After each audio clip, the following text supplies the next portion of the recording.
Hi there. Thank you for joining us yet again on another episode of Space Nuts. My name is Andrew Dunkley, your host, and good to have your company. Got a couple of things to talk about on today's show. Not all good news, I'm afraid. One in relation to Saturn's moon Titan. They've released some new information about the potential for life on Titan, and that doesn't augur well, unfortunately. They've been crunching the numbers and looking at the elephants, and they've basically come up with an elephant in a room that they don't like the look of. That all makes sense, promise you that. And we are also going to the United Nations because there's been an agreement to talk about something that needs to be talked about so that they can talk about it again and then maybe make a decision about talking about whatever they're going to talk about at the first meeting that they're going to talk about. That'll all make sense as well. That's all coming up on this episode of Space Nuts. 15 seconds. Guidance is internal. 10, 9. Ignition sequence start. Space Nuts. 5, 4, 3, 2. 1, 2, 3, 4, 5, 5, 4, 3, 2, 1. Space Nuts. Astronauts report it feels good. And joining me to unravel, quite literally, all of that is Professor Fred Watson, astronomer at large. Hello, Fred. Hello, Andrew. How are you doing? I'm confused. Well, join the club. Yes. No, I'm all right. Are you okay? Yeah, much better than I have been. Thank you. Now that the antibiotics have got rid of the...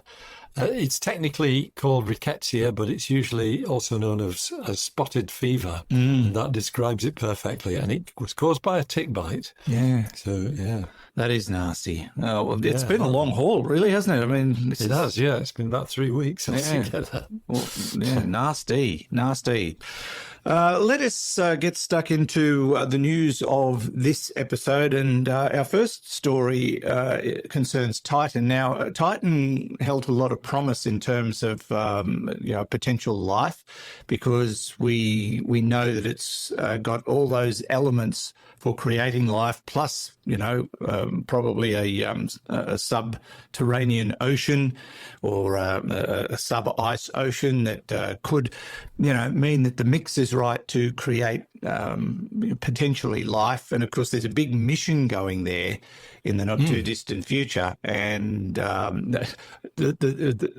people who published this study were actually a little bit worried that what they discovered might put a torpedo in the mission. But it's probably going to do the opposite for other reasons. But let's sort of just get down to tin tacks. Titan probably looked like one of the best prospects for life beyond Earth, and now they're starting to suggest that's probably not true. What's happened? Yeah. So, and I think this the kind of slightly depressing bit of this is that it may well be that what has been evaluated for Titan will apply to the other ice moons like Europa and Enceladus and now Mimas, which we talked about a couple of weeks ago, which all have sub-ice oceans. So this is a study by an astrobiologist, Catherine Neish, and what she's shown is that the sub-ice ocean on Titan. So remember the model of Titan? It's a rocky world. It's a big world. It's bigger than Mercury, which has an ocean overlaying the rock and ice on the surface of that. And on the surface of the ice, there are other liquids, which are liquid hydrocarbons. That's another story, which we might touch on in a minute as well.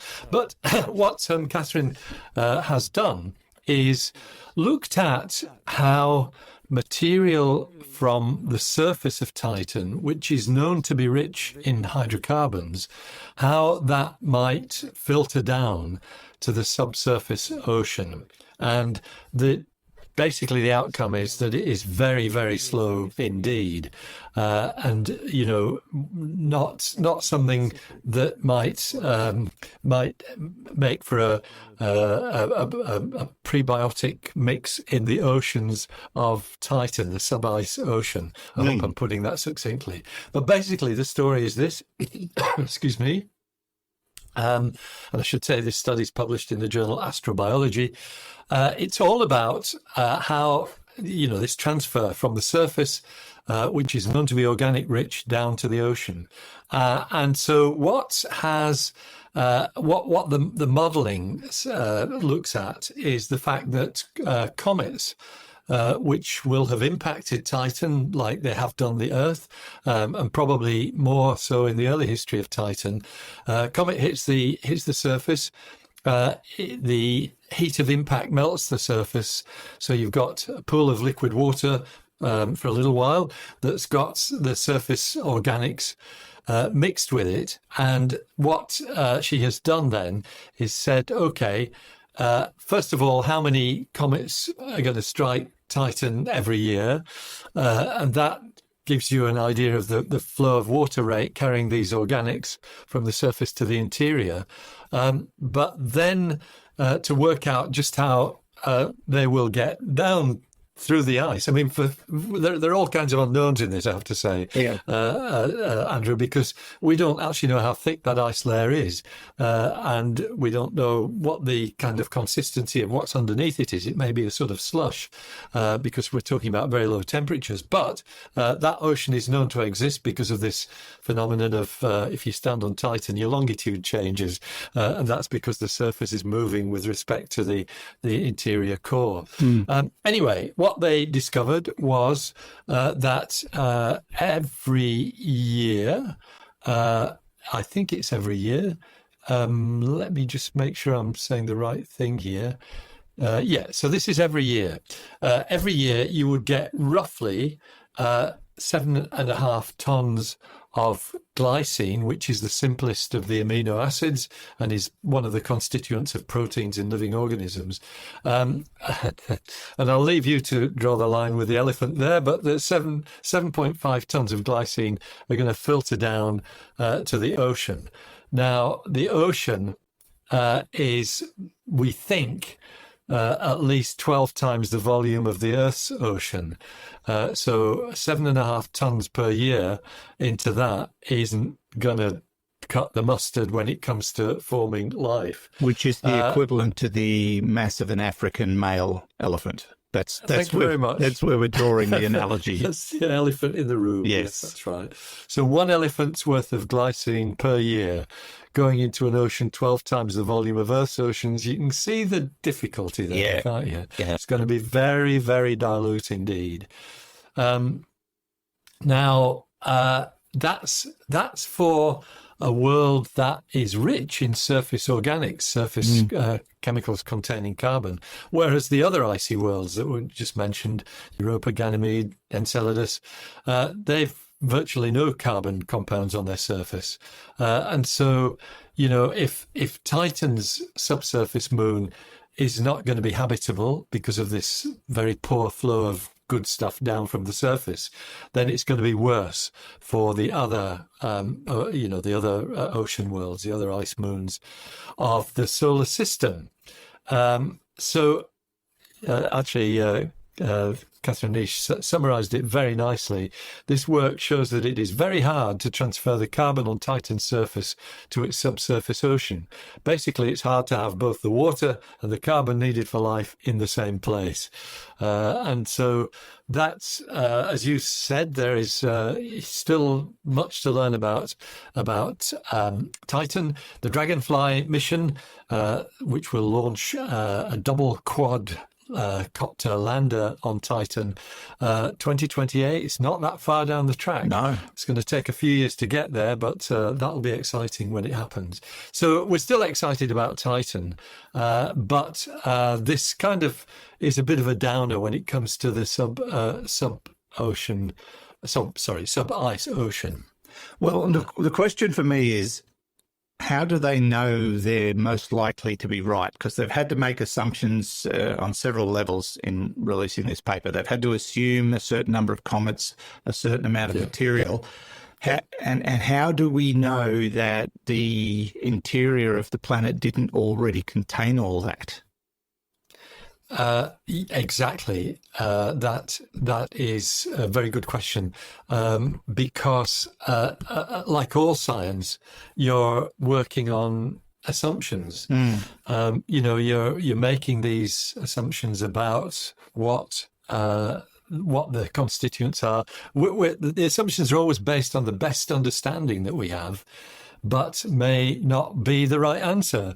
And that's the beauty of science. You know, something might turn up next week that says, oh, wait a minute, we've got the comet flux wrong. Oh, wait a minute, we've done the maths wrong. Yeah. That's not usually the maths that have been done wrong. It's usually that one of the assumptions might change because of new discoveries. So it's like all, particular astrobiology, you're pulling together strands from many, many different fields of science. And you're making a conclusion on the basis of that. Now, you did mention liquid hydrocarbons on the surface. So what's the story? I know that exists, but how is it relevant to this story? Well, my take on this is less pessimistic because one of the things that has excited astrobiologists in the past, certainly in the early days of the Cassini-Huygens mission, when we landed a spacecraft on the surface of Titan, the fact that so the argument that Neish and her colleagues are making very much on standard biology as we know. It's water-based life with carbon as the carbon-based life with water as the working fluid. And that's certainly true of all life that we know. We know of nothing that works differently. But there have been speculations that you could have a different basis of life. And there were certainly ideas put forward back in the early 2000s, which suggested that maybe there were organisms, again, carbon-based organisms, but ones that use liquid natural gas as their working fluid, the ethane and methane, which might breathe hydrogen and eat acetylene, which is another carbon-containing compound. And there was a little bit of a flush of excitement about that when Cassini discovered that both acetylene and acetylene and hydrogen, I beg your pardon, they're both depleted near the surface of these hydrocarbon lakes. Now, that observation might have gone away. It's not something I've heard about for a long time. But it does mean that we shouldn't limit ourselves to looking at life as we know it, Jim, because that's, water-based, carbon-based life on a water working fluid. There might be other possibilities, and Titan might be a place where they exist. Yeah, okay. So we can't absolutely write it off, but the evidence based on certain mathematical assumptions does sort of tip a bit of water, boom, on the Titan theory. Cold water is too. Definitely cold water. I think I've got a solution, though. Let's go to Titan and build a room. I reckon if we go inside that room, we will find an elephant. On its way down through the ice. Maybe. It's got to be a bit of a disappointment for people, even though they're saying, "Oh no, this New Horizon, the Dragonfly, mission, we'll go ahead. We're still excited. There's so many more questions to answer." Well, that's right. But it's got to be a bit of a gut punch to hear this. Yes. It's science. Yeah, it's science. We roll with the falls, is that it? But, and once again, Titan is of vast interest, not just because of the possibility of there being life there. It's of huge interest.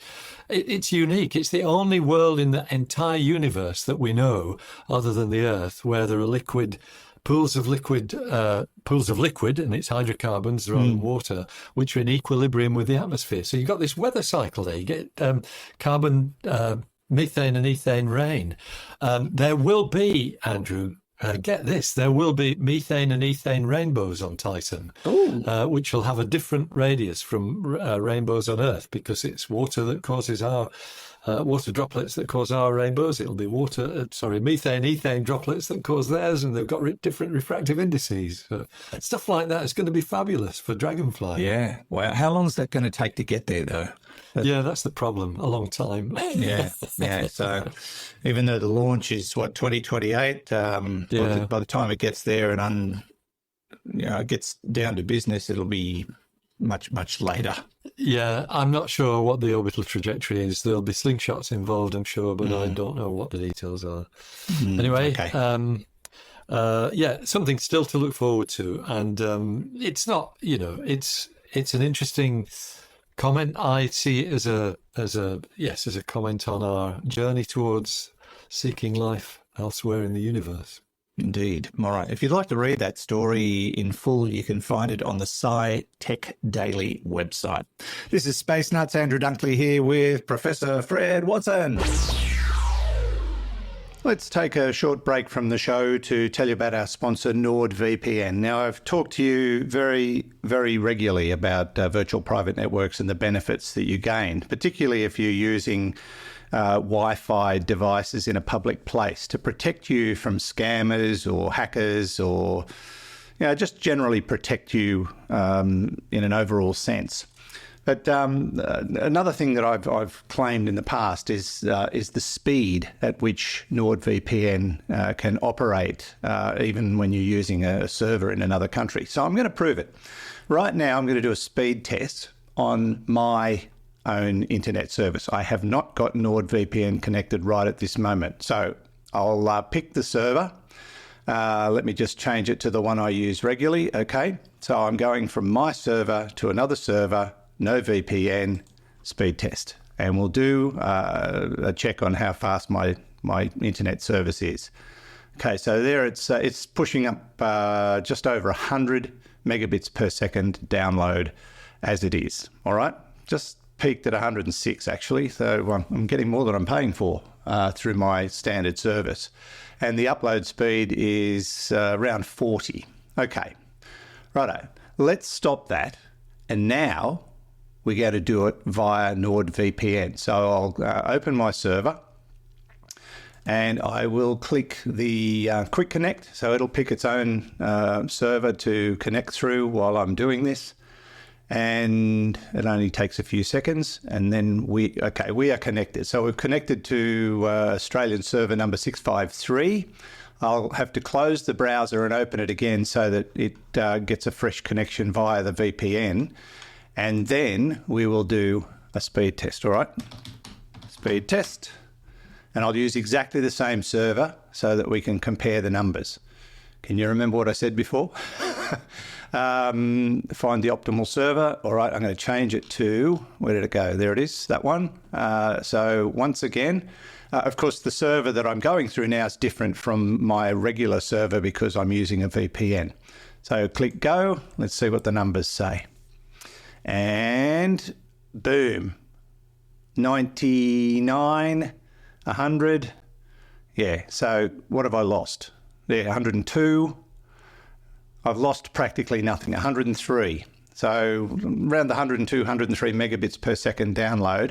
So I'm still getting more than I'm paying for. And the upload is continuing to hang around the 36, 37 megabits per second. That's with the VPN connected. So that's NordVPN. It offers high speed access to their service. You don't lose anything in the translation, maybe 1 or 2 megabits per second. Sometimes it's even faster than your regular connection. It is a great service. It's well worth getting, not only for your peace of mind, but also for your continuity of service. And I stand by it. I've been using it for a very long time, very happy with it, and all those other services that go with it that I find really valuable. So where do you get it? All right. nordvpn.com/spacenuts. That's nordvpn.com/spacenuts. There's a special deal for you, heavily discounted price, an extra 4 months, and it's their birthday, so they're offering all sorts of bells and whistles along the way. Check it all out at nordvpn.com/spacenuts and click Get the Deal. And don't forget, they have a 30-day money-back guarantee. Now back to the show. 0G, and I feel fine. Space Nuts. The second half of our program, Fred, is dedicated to bureaucracy. Not entirely. I'm probably being a bit too tough, but it's finally come to pass that the United Nations has put on an agenda for a meeting later this year that they will be looking into the issue of concentrations of satellites or satellite constellations or whatever you want to call them. Because as we speak, there are over 8,000 satellites in orbit around Earth, and there are plans to send up many, many, many, many more. Even Rwanda wants to get in on this. They announced a few years ago now that they wanted to put 300,000 satellites in orbit.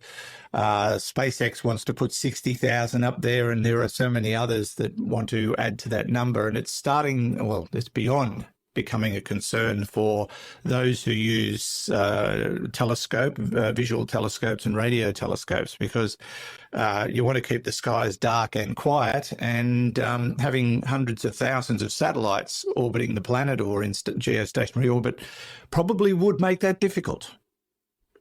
It's a challenge. So this story goes back really to 2029. Sorry, doesn't go back to 2029. See, I'm still not quite well enough. I felt very old there for a moment. Yeah, it goes back to 2019. In fact, May 2019, when the first tranche of Starlink satellites were launched. And astronomers were taken by surprise when they realized that SpaceX had approval for another 12,000 of them. They started to get upset.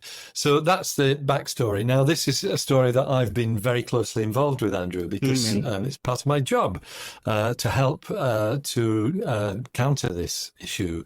And since that time, there's been a lot has happened. Astronomers grumbled like mad to start with, but they have since then had many, many conferences, done a lot of work on actually evaluating the risk to astronomical observation. And you're quite right, it's both optical telescopes and radio telescopes which are affected by this. So all of that has led a couple of years ago to the formation by the International Astronomical Union, which is the sort of governing body of astronomy, of something that is called the Centre for the Protection of the Dark and Quiet Sky from the Effects of Satellite Constellations, usually abbreviated to the CPS. It's a lot easier to say. Yeah. And in fact, it's a lot of colleagues and friends of mine who are involved with that. So that's at one level. And that organisation, the CPS, one of its it does many things. It does, works out how you can remediate observations that have been affected by satellite transmissions, whether they're radio or satellite reflections in the case of optical telescopes. They've done a huge amount of work on that. There is also a strong part of the organisation which is about liaising with the space industry, which in the bottom line is one of the most important ones, because the space industry is the key to this, and in particular, the biggest, basically the person or the organisation with the most investment in this so far is SpaceX with Starlink, and I'm very glad to say that SpaceX has been one of the foremost, if not the foremost company to engage with astronomers and look at the problems and how you fix them. And indeed, there are some really good people working within the Starlink organization who are actually also members of the CPS, the IAU Centre. So there's a lot of, there's a good news aspect to this story. The less good news aspect was something I was closely involved with this time last year. I was just returning from a couple of weeks in Vienna, where the Science and Technical Subcommittee of the United Nations Committee on the Peaceful Uses of Outer Space had just finished its annual 2-week meeting. And during that meeting, we were very kind of urgently trying to get this issue of the deleterious effects of satellite constellations on astronomy onto the agenda, the permanent agenda of COPWAS, the Committee on the Peaceful Uses of Outer Space. that proved difficult because everything in the UN works by consensus. It's not a vote. Everybody has to agree. And there were certain nations which would not agree to this agenda item. And I came away. Was the United States one of them? The United States was not one of them. Oh. No, it was other countries who were constantly in the news because of wars and things of that sort. Right. So it was all about, it was all about trying to push this through. We were very disappointed at the end of that couple of weeks that we didn't make it through with the agenda item. There was a full meeting of the Committee on the Peaceful Uses of Outer Space rather than their scientific and technical subcommittee, which is what I was involved with. That full committee met in June, and the hope was that they would push it forward there too. That didn't happen either because of another country that objected. No. And in fact, that's where it stood. And you might remember, but in October, I was at a meeting in La Palma in the Canary Islands, which was actually an International Astronomical Union meeting where we discussed this again. And there were glimmers of hope there that we could see a way forward to take this issue onto the agenda of the UN. And okay, so in the meeting that's just gone, which I wasn't at, and in fact it was a in-person only meeting, so I couldn't even log in online, but my colleagues from the Australian Space Agency were there, fantastic people who are right across this issue, and in the end it was agreed. So there is actually a very nice International Astronomical Union press release, which is headed, as you said, United Nations agrees to address the impact of satellite constellations on astronomy. And so the agenda item, which will come up now for the next 5 years, and that is pretty amazing for UN issues, has the title Dark and Quiet Skies, Astronomy and Large Constellations, Addressing Emerging Issues and Challenges. And I hope that I might be involved with that work down the track. I'm not sure whether that's going to happen, but it's certainly very close to my heart to be able to do that. So that's a step forward. Now, as you have kind of indicated at the start of this segment, the wheels of the UN turn very slowly indeed. And this is an issue on which essentially nimbleness is really the watchword because, the industry is moving ahead so quickly. But I do believe that what the UN agreement now will do is it just adds that little bit more gravitas to what we're already doing in the astronomy world, engaging with the space industry, looking at how things can be improved and how we can mitigate the effects of these mega constellations. Because the bottom line is the mega constellations are actually doing good things. They are providing internet services where they would never have been there before. And we've seen examples with the wars that are going on at the moment, how those services are invaluable. The industry itself, I should just add as a postscript to this, is concerned about the crowding of space because, the Kessler syndrome haunts us all. One big collision and you've suddenly got so much debris that space becomes unusable. Exactly. Yeah. I have a devil's advocate question. Okay. The UN's now agreed to put this on the agenda and discuss it and look at the problem over the next 5 years. How much power have they got to actually deal with it when the time comes? Well, the time has come, but how much power have they got? So they do have power in the sense that it may well be that another body that sort of sits under the UN, which is the International Telecommunications Union, and that's the body that actually allocates frequencies and basically says, yes, you can launch your spacecraft. And there is thinking, which I think is shared across the board, that their mandate needs to be tightened up, that the ITU needs some revision in the way it deals with requests for orbital launches and orbital slots, and that can be done. That's something that will probably be encouraged by the fact that this agenda item has gone ahead. Okay. If I may just segue from that, Andrew, to another story that kind of highlights really what we're talking about. And that is the announcement again from SpaceX that they are going to deorbit 100 of its older Starlink satellites in order to sort of clear the air a bit. It's to basically get rid of a threat for collisions, because I think these are the older. I think this is among the first group of the Starlink satellites. They're what are called the version 1 satellites. Yeah. And so over the next few weeks, they're going to deorbit 100 of them. Now, exactly as you've said, Starlink already has more than 5,000 of these in orbit. But the later versions are actually, I think, more sophisticated in their collision avoidance capabilities and things of that sort. SpaceX announced in an X tweet, if I mix my metaphors there, that this is the right thing to do to keep space safe and sustainable, which is really what it's all about. And I have to say, and I've said this already, but yes, SpaceX, their Starlink constellations are certainly the biggest offenders in terms of numbers, but they are also the ones that have come closest to the party by things like the VisorSats, which were aiming to darken the satellites. We now have reflective coatings on the satellites that can deflect the beams of light from the sun, rather than those beams being scattered down to Earth where they become visible in twilight.